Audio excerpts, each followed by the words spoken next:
Hello and welcome to Providence and Work2BeWell as we talk today with some of our guests. I'm your host, Dr. Robin Henderson, Chief Executive Behavioral Health for Providence here in Oregon, and Chief Clinical Officer of Work2BeWell. Here with me are the defensive line co-owners, Chris and Martha Thomas. They've joined with me today to talk about the new partnership and curriculum that we're going to develop with Work2BeWell. As a reminder, the information provided during this event is for educational purposes only and is not intended to be a substitute for professional medical advice, diagnosis, or treatment. Always seek the advice of your physician or other qualified health provider with any questions you may have regarding your mental health or any other medical condition.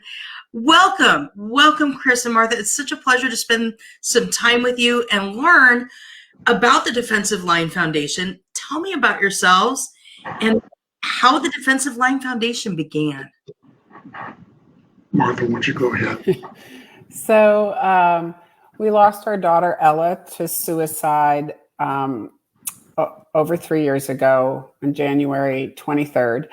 And we all went to a really dark place for quite some time. But one of the things that we felt really strongly about was that we needed to turn our pain into purpose, and have pretty much for the last 3 years tried to come up with a plan where we could impact people that were being underserved. And so we did that by starting the defensive line, a world where no person of color dies by suicide. And that's our focus, our roadmap. But of course, we're open. We help anyone who needs help, any young person that needs help. Okay, that was great. And my name is Chris Thomas. I am Martha's husband, and we have a son, Solomon, as well.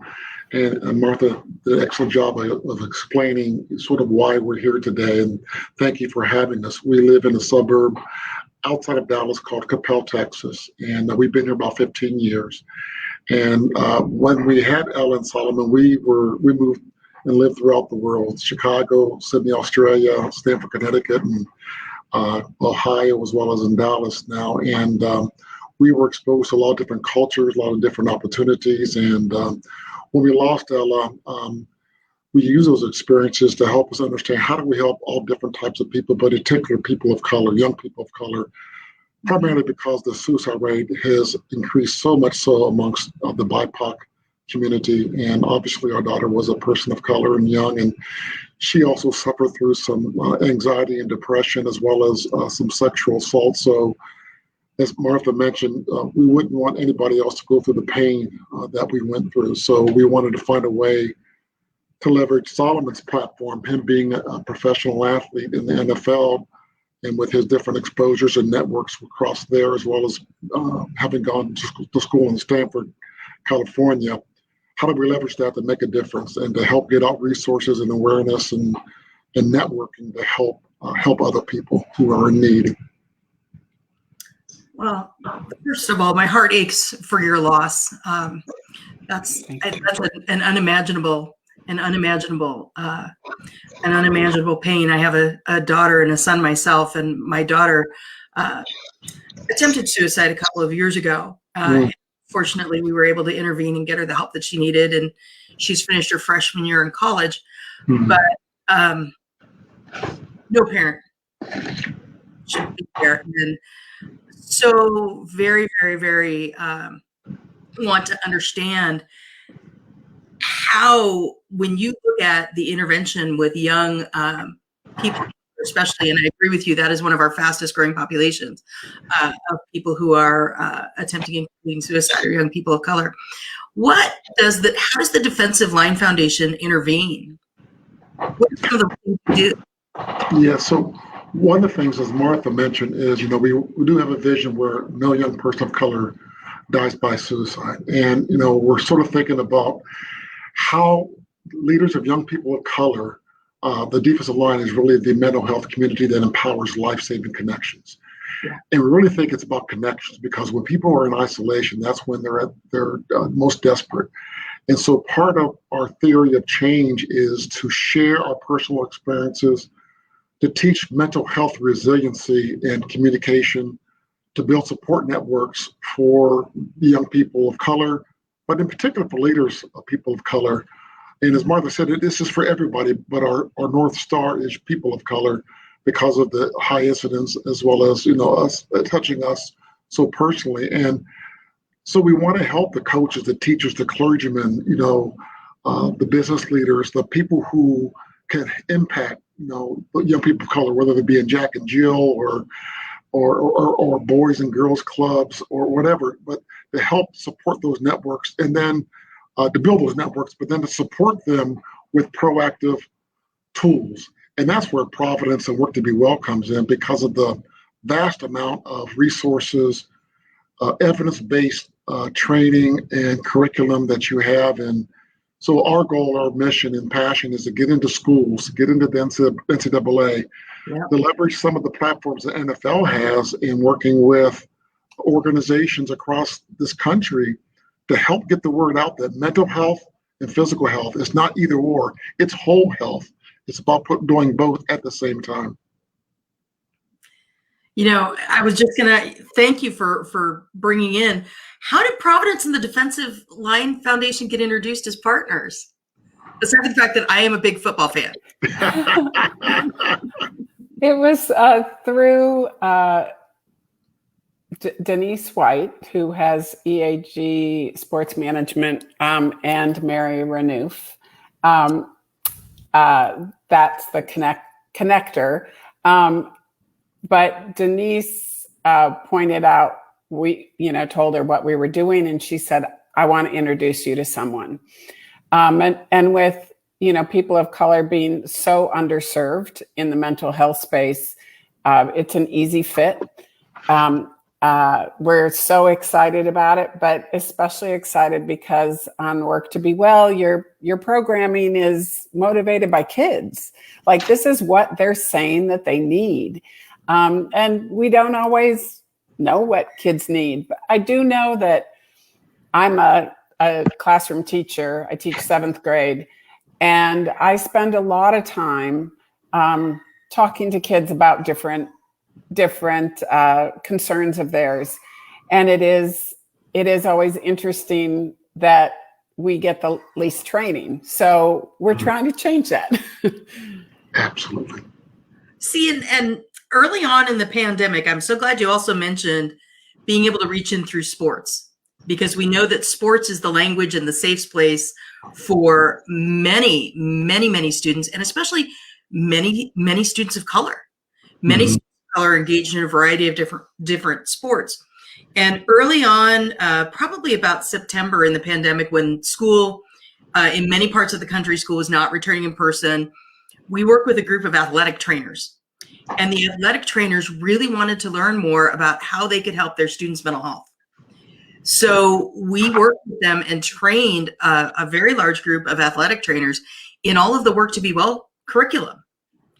And we looked at that as a way to get in there and reach different populations. And I wonder, with the connection the Defensive Line Foundation has, where do you see Work2BeWell's curriculum fitting in with the sports community, where we know our young people are? Yeah, that's a very, very good question. And I really think that the way that we can leverage Providence, Work2BeWell, and the defensive line is by piggybacking on some of the trusted organizations that you're currently working with, like NAMI, AFSP, National Institute of Mental Health, RAIN, all those organizations. And the great thing is you've got a good number of sports programs like the NFL, the NBA, the WNBA, who all want to make a difference in helping leverage their platform to provide some tools and resources to make a difference. And the other thing is, one of the passions Solomon has is going to high schools and teaching them about the importance of whole health, and that it's okay to not be okay, and to sort of treat mental health as you do dental health, where you're trying to brush your teeth every day. He wants people to practice mental health every day. And so he's gone to Palo Alto High School, where he was with the Niners, he spent a lot of time with them as well as their foundation. Martha and I worked with the NFL to do a program in Miami with the Miami-Dade school. So we're trying to duplicate that across, a variety of different states and areas of opportunity. Our first pilot is actually going to be June 15th, where we'll be working with the Capel Independent School District to provide, working with AFSP and Providence to provide, that kind of training to their staff and their teachers. So between that, the NCAA, the other key organizations are trying to make a difference. We think we could, make huge inroads, year one all the way through, however long it takes to get this to a point where it's no longer a pandemic. It's interesting when you think about that 75% of all mental illness starts between the age of 14 and 24. That's the population you're focused on. That's the population you're caring about. And that becomes so incredibly relevant in these conversations. If we think about this in terms of physical health, and I appreciate the dental analogy, if we think about this in terms of physical health, think about if we knew that everybody who was going to have a heart attack would have their first symptoms between the age of 14 and 24. That would change everything we do in cardiac screening. Absolutely. And yet here we know full well that 75% of all mental illness presents between the age of 14 and 24, and we don't even screen for it routinely. No, and I mean, even something like your lesson on your curriculum on creating a emotional first aid kit. It's so clear and so simple, but yet people don't have it ready. And especially young people don't know that they need to have it ready. They don't know that what taking a deep breath will do for them because it's not in their wheelhouse yet. And if we don't teach it, if they don't hear it from someone, they're not going to know. Yeah, you're absolutely right, Martha. One of the things she did was she introduced her children, her students to like meditation and how that was foreign to a lot of students. But the other great thing, like Providence Work2BeWell has, is the self-care and mindfulness emotional first aid kit. I mean, that is just a phenomenal tool that we got to find a way to let folks know that these things are available. And whether you do it through, Zoom or through training of the classrooms and then filter it down, and then also connect with the parents in the community, there's got to be a way we have this to be a normal part of our vocabulary, where it's not the exception when we talk about it, because it's, I heard a really good presentation of the day, and the speaker mentioned that everybody has mental health. It was Dr. Rita Walker. Everybody has mental health, and you've got to understand that. And until we sort of realize that, and then build in the curriculum from middle school all the way through college, we're going to find ourselves, asking the question, why are we still working these archaic processes when we know better? We know we should be talking about it. We know we should be giving them the tools and the exposure, the training, and all those tools. And that's such a good point, because when I think about how our educators are trained, because educators spend more time with students than candidly most of their parents do, right? How are educators trained in delivering mental health curriculum? Is that something they get trained on? Is that something that's easy to do? I think we're taking great steps in my district. I don't think it's that common. In Texas, we're required to do a suicide prevention training, but that can be so as much as reading off a checklist.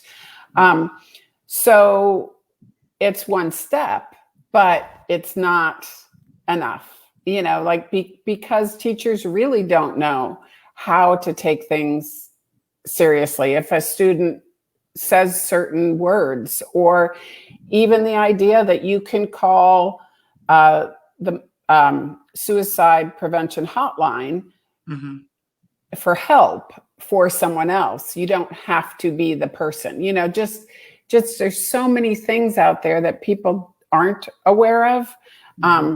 And so many tools that we're hoping that us and, so many organizations across the country can help lead these great resources that Providence and Work2BeWell have, out in the forefront.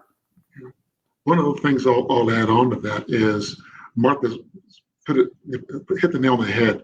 Each state seems to have a different approach. And one of the things that we've been blessed with, through our tragedy of losing Ella, we were fortunately, exposed to AFSP and now Providence and Work2BeWell, two trusted, prestigious organizations that want to make a difference. And I also have been able to sit on the national board. And one of the things that we're working on is the mental health parity law, where mental health is treated the same as physical health, but part of that law, legislation is also trying to find a way to create national standards and how we teach mental health and suicide prevention. And once we get that in place, we can become as good at that as we are in some of the others, subjects like STEM and et cetera. So first we got to, make sure we have the legislation, then the funding, then the awareness, and then it will spread. Well, and it's interesting that you talking about suicide prevention. People are very scared. And when I first got into the work with Work2BeWell, 4 years ago, we were still are dealing today with schools that are afraid that if we talk about suicide, we will cause people to complete suicide. And so they're very afraid of this curriculum. In your experience, in learning what you've learned and working with ASFP, why is talking about suicide and talking about suicide prevention so important? I'll take a stab at it. The first piece is you have to reduce the stigma. And you need to understand that everybody's going through some type of mental issue or mental health opportunity each day. We just can't always be happy. To me, a good day is you laugh, you cry, you learn something new. And that's just a part of the whole mental health cycle. And part of being whole and being true to ourselves is making sure that we're connected. And connectivity is making sure that we, break down our barriers. We talk to each other. We share each other's joys, our sorrows, our needs, and that helps create this relationship, this trust, where we then know each other, and we're not at this point where we're always at loggerheads. We're always button heads. So, to me, the whole mental health approach is just breaking down those barriers, driving those connections, reducing that stigma, driving the behaviors of togetherness and in partnerships. And that's just the key piece to me in addressing this, and just making sure that we talk about it, because not talking about it doesn't do any good. And also listening, learning how, someone's talking about it.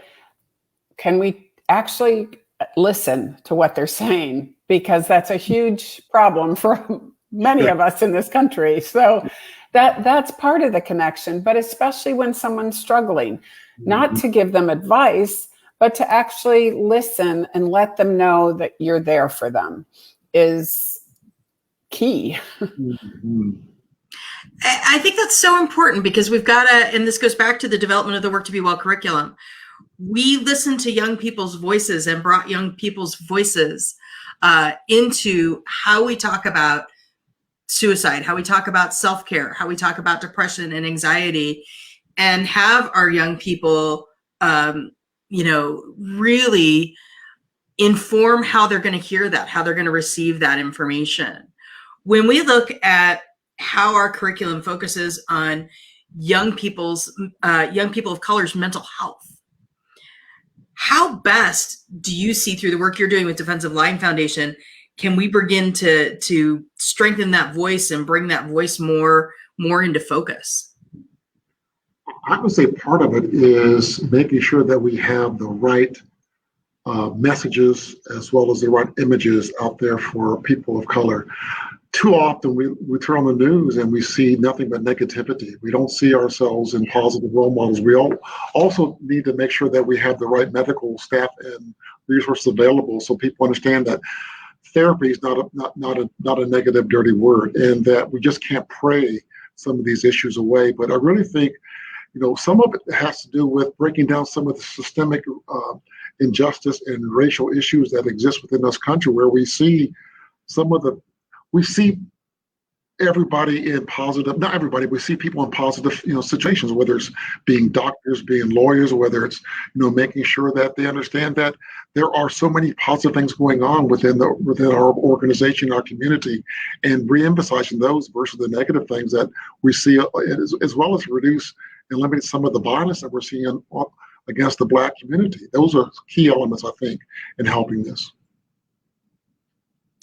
I did a Talk to Be Well episode a couple of weeks ago with a young black woman from Maryland and a young man from the Dominican Republic, actually from Los Angeles, and we were talking about the impact of racial trauma and mental health, and that intersection in racial trauma and mental health, and it was just heartbreaking to hear the conversation about the impact of racial trauma and mental health, and how in Maryland, especially, the first intervention, generally speaking, is law enforcement. So imagine if you're in a suicidal crisis and you're a young Black person and the person who's coming to assist you is law enforcement. The interface in there was very, very, very powerful. It's a conversation we committed to continuing, but I think especially for young people of color, we've got to destigmatize the idea that mental health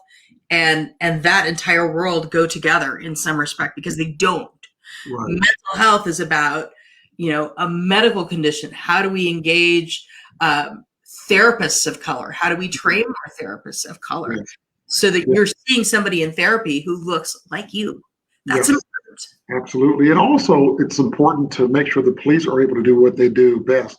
And they're not mental health experts, and we need to decouple them from trying to manage mental health issues. There are too many Buffalo examples where they've been called in on a mental health issue, and they're just not equipped to do that.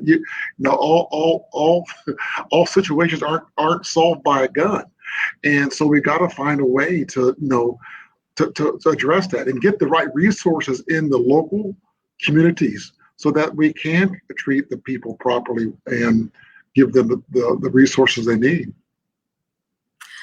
Well, and it's so powerful that your son Solomon is speaking up for mental health and speaking to young people at high schools and things like that. How else is he using his platform to address mental health? Well, he's done so much speaking, but he also he's new in Las Vegas. So we all went to there was an AFSP chapter walk. We went to that. He did a community talk a few weeks ago.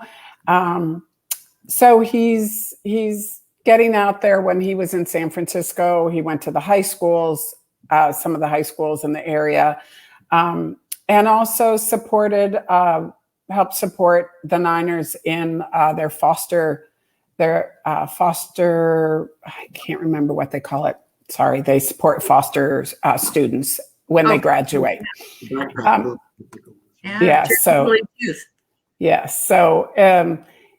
he puts his money where his mouth is. The other thing he did is he's worked with ESPN and NFL Network, the Players Tribune, as well as now he's working with Providence as well as AFSP, and he's helped fund and start the defensive line as well, which, as Martha said, he's willing to put his money and time where his mouth is. But I think the other key piece is he's out there talking about mental health, whether it's attending a Vegas mental health summit that took place a couple weeks ago, to one that's going to be showing up on the Carson Daily Show, the Today Show here, as well as he plans to make commitments to come on the Providence Work2BeWell platforms as well. So he knows it needs to be talked about on a regular basis.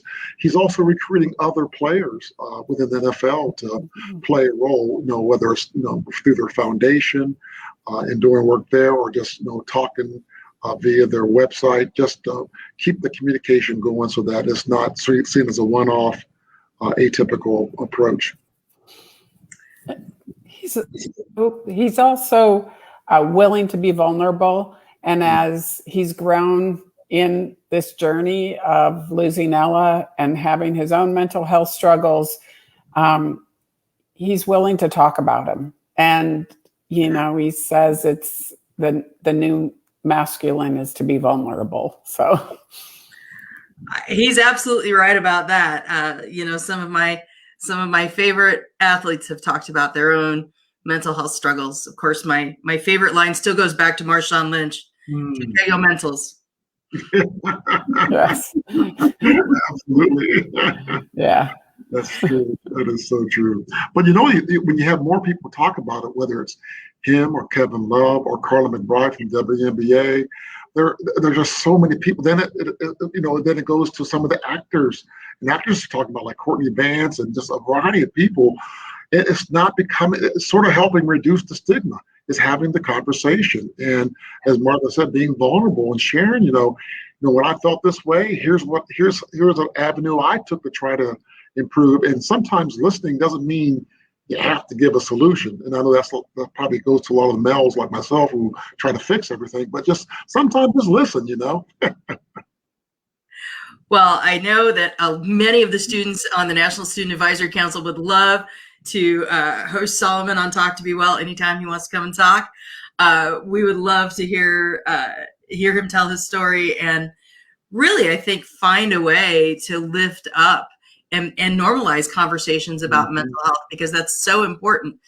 And it's especially important for people to see parents like you being willing to talk about your own story, what that was like in your family. I don't know what it was like when your kids were growing up.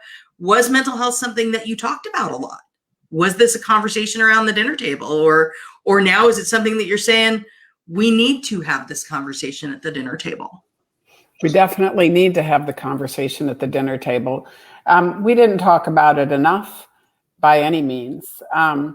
We've always been open to therapy, but in general, we didn't, we probably prescribed a lot to you'll be okay, you'll get through it, versus what happened at school, like how are these things affecting your academic performance? Do you know why? It's because you don't feel safe, or you don't feel, Yeah, that's a good. I always felt we always had a very healthy dialogue when it came to spirituality. Yeah. But we did not take it to the next level and talk about their mental frame of mind. And we both are very competitive. We both, performed athletics in high school and college. And I as I hear Solomon talk about some of the things that happened that he was going through when he was in high school, I scratched my head thinking, I didn't know that. I didn't know he was having anxiety, about before performance. And I wish that I had taken it to the next level. My hope now is that when he has kids, has our grandchildren, whenever he decides to go down that path, years from now, but he has that conversation with his children, and then they have it with theirs. But it's good now that we're having the discussion, because we are starting to change people's minds in the Gen Z and millennial, whole era. I would agree with you. I worked a couple of years ago with folks from Oregon State University in the Damn Worth It program. And I think the NCAA has a very unique platform, because whether you're an athlete or not, the NCAA, through their infrastructure, touches nearly every college in the country. And through that infrastructure, they have the ability to infuse the conversation about mental health, and to make sure our young people who are in that 18 to 24-year-old, when you're just leaving your home and you're going into that unfamiliar college space for the first time, that, especially now during a pandemic, is a very disruptive experience. Mm-hmm. And that's where we know some of our young people are at the most vulnerable. So definitely, I think Providence and the Defensive Line Foundation need to have some conversations with the NCAA, don't we? Absolutely. Yes. Absolutely. Yes. You're right. They've got a far reach between Division I to Division III. Yeah. And there's just so much that could be done there with that great organization. I agree. So how do people get involved in supporting this partnership? I would say go visit the defensiveline.org. You'll see where we're building programs and events, where we're also, if you want to donate time or resources, funding, that's available. It help us work with Providence and the AFSPs of the world to really go out there and make a difference, and to talk about putting together pilot programs and training programs for schools, to go out and work and do research with the folks like the NCAA, and so just to make a difference and get this message out. So that's, I would say, the key piece. But also, aside from support the defensive line, support your local, Providence, religious-based organizations, but also the AFSPs, the NAMIs of the world. I mean, they all do great work, and there's always a local support organization in your area, because unfortunately suicide impacts so many people. 40 seconds, somebody dies by suicide every 40 seconds globally. So there's a lot of great local support groups aside from Providence and the defensive line, but support us all. That'd be great. Well, awesome. Thank you so very, very much. I know for me, I was on my NAMI walk last week. Last weekend we had our NAMI walk, and we definitely went out there. I'm a big fan of the National Alliance on Mental Illness. I want to thank you, Chris and Martha, for joining me today. Are there any final thoughts you have before we wrap up? We're just so excited for this partnership and are looking forward to all of our work that we'll do together. So thank you so much. Amen. Thank you very much. Well, thank you both for joining me today, and to everybody for listening in. If you are looking for help with your mental health, if you are looking for help for your family members or for anyone that you care about, or if you have any other medical questions, please check out providence.org. And for parents, teachers, and students, please check out our free resources and curriculum at work2bewell.org. That's work2bewell.org. I'm your host, Dr. Robin Henderson. Have a really great day. Thank you.